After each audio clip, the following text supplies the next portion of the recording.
अस्सलाम वालेकुम रहमतुल्लाहि व बरकातहू। तो यहाँ मेरे मशरूम मटर ऑलमोस्ट बन करके रेडी थे, तो मैंने लीड लगाया और इसको धीमी आंच पर पकने के लिए हल्की गैस पर रख दिया एंड लो फ्लेम पर रख दिया। उसके बाद फिर मैंने मूली की भुजी बनाने की तैयारी शुरू की।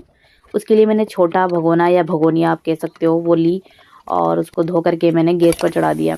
और जो मैंने मूली पीस करके यानी मूली के पत्ते पीस करके रख रखे थे उनको सबको एक साथ कलेक्ट कर दिया। मेरी मशरूम मटर की सब्जी बनकर रेडी थी और जा नमाज मैंने अपनी जगह पर रख दी क्योंकि धूप में नमाज पढ़ी अच्छा लगा।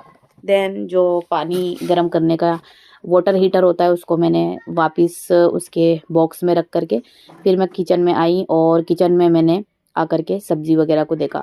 देन उसके बाद फिर नमाज की तैयारी शुरू की। असर की अजान हो गई थी। असर की नमाज़ पढ़ने के लिए मैंने जो है वज़ू वगैरह बनाया क्योंकि टाइम से नमाज़ पढ़े ना तो उसकी बरकत अलग ही होती है। असर और मगरिब के दरमियान जो भी दुआ आप मांगते हो वो कबूल होती है क्योंकि इस वक्त ना फरिश्ते हमारे आमाल लिखने के लिए आते हैं, है ना। जैसे कि फ़जर में एक तो फ़जर में फरिश्ते आते हैं हमारे अमाल लिखने के लिए और सेकंड हमारे असर में आते हैं, ठीक है। दोनों ही में अगर हम दोनों ही वक्त में हम अगर नमाज़ पढ़ते हुए मिलेंगे तो वो अल्लाह से यही कहेंगे कि मेरी जो बंदी है वो फ़जर में भी नमाज़ पढ़ रही थी और असर में भी नमाज़ पढ़ती हुई उनको मिली क्योंकि असर और मगरिब के फ़रिश्ते अलग अलग होते हैं, ठीक है। उसके बाद मैंने आपको दिखाया कि पनीर और मटर की सब्ज़ी आई थी, वो मैंने आपको दिखाया, उसको गर्म करके रखना है।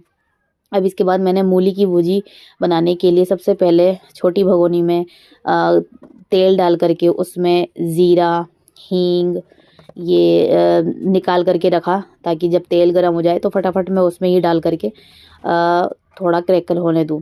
साथ में मैंने लहसुन काटा क्योंकि लहसुन का ना फ्लेवर बहुत अच्छा आता है। तो 2-3 मैंने जवें कलियाँ लहसुन की ली और मोटा लहसुन मुझे पसंद आता है जब किसी में छोंका लगाना होता है। तो मोटी लहसुन की कलियाँ होती है ना तो उसको काटने में छीलने में आसानी होती है। तेल डालने के बाद उसको मैंने गर्म होने दिया और मैंने क्या किया कि हल्की जो स्लो जो फ्लेम होती है ना, धीमी फ्लेम जो होती है उस पे मैंने उसको चढ़ा दिया, ठीक है। तो यहाँ पर हल्की आंच में ये सब्ज़ी बनानी चाहिए लो फ्लेम पे। उसके बाद तेल में मैंने ज़ीरा, हींग डाल करके लहसुन डाल करके अच्छे से गोल्डन होने दिया। उसके बाद ये जो चटनी है ना, ये लहसुन, लाल मिर्च और ज़ीरे की बनी हुई चटनी है। इसको पीस करके रख लिया था मैंने, उसको डाला 1-2 चम्मच। उसके बाद मैंने पिसा हुआ जो मटेरियल है वो डाला। इसको हल्की आंच में बनाया जाता है। ये जो भुजी होती है फ्लेवर इसका बहुत बढ़िया आता है अगर आप हल्की आंच में लो फ्लेम पे इसको बनाएं। उसके बाद नमक डाल करके मैंने इसको अच्छे से मिला लिया। तो इसको ढक्कन लगा करके ना हल्की आंच पे पकने देना है।